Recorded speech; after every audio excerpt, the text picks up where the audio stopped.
One thing we've been doing a lot recently in Oakland is working to overcome some of the barriers to education brought on by the pandemic that affect our participants much more acutely than some other populations.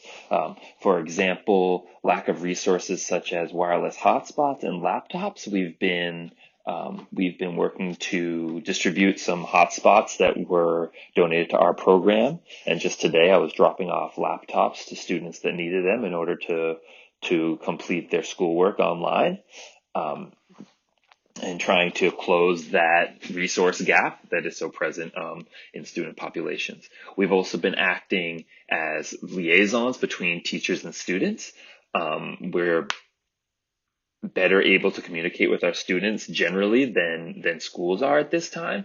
And so we've been working to make schools aware of what resources different students need, as well as working with students to help them getting logged into their classroom, their online classroom, and understanding how those processes work to make sure that these students are given the opportunities to continue their education, just like everybody else. Just a quick little story about one of our high school girls too that actually just happened during one of my Zoom practices. She had a lot of issues with just downloading Zoom and understanding how to join. So little by little, we kind of broke through all those barriers, and she is now joining most of the Zoom practices, which is amazing. And I think even more amazing today on our Zoom call, she started out cooking and would just have a soccer ball every now and then whenever she could. And then at one point she was taking care of at least 3 kids and had one swaddled on her back, but was still kicking a soccer ball around and trying to juggle while taking little breaks to take care of other people and finish cooking.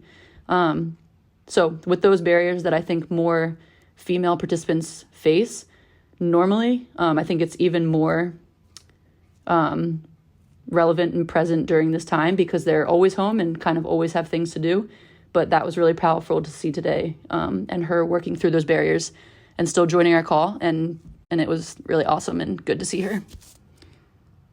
Something that's come up pretty quick in the stay-at-home season right now is when we log on to Zoom, a lot of the girls are not able to log on, or they log on but feel like they can't fully participate because they're also trying to cook or clean or do some household chores. So something that we're trying out as a way to kind of not exclude girls that have those roles in their homes that are amplified right now because of COVID and the stay-at-home order is to build that as part of practice.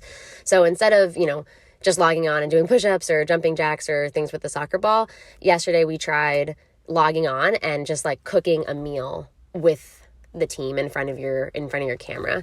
So, there was 8 of us. I attempted to make this soup, and like Fatima, who's from Senegal, was making jollof rice, and Joe, who's from Sri Lanka, was making biryani, and Marcela, who's from El Salvador, was making tacos al pastor. And so it was a really fun way to kind of build in those household chores, which usually are used as a reason or seen as a reason for why they can't be part of soccer or why they can't be part of the team, and instead turning that into something that we can all share and really come together through doing together but apart.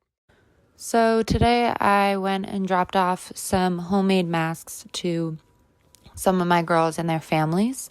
My sister has been making masks at home out of cotton fabric and elastics, and so a lot of my girls have been expressing that they're concerned for their parents and their family members when they have to go out and get groceries or go to work as essential workers. And because of lack of money and lack of supplies and inventory at stores, masks haven't really been available, and so they haven't been able to gain access to them. So I was able to drop off a couple of homemade ones that are able to be reused and washed for the girls and their family members so that they are able to go outside and feel safe while doing so.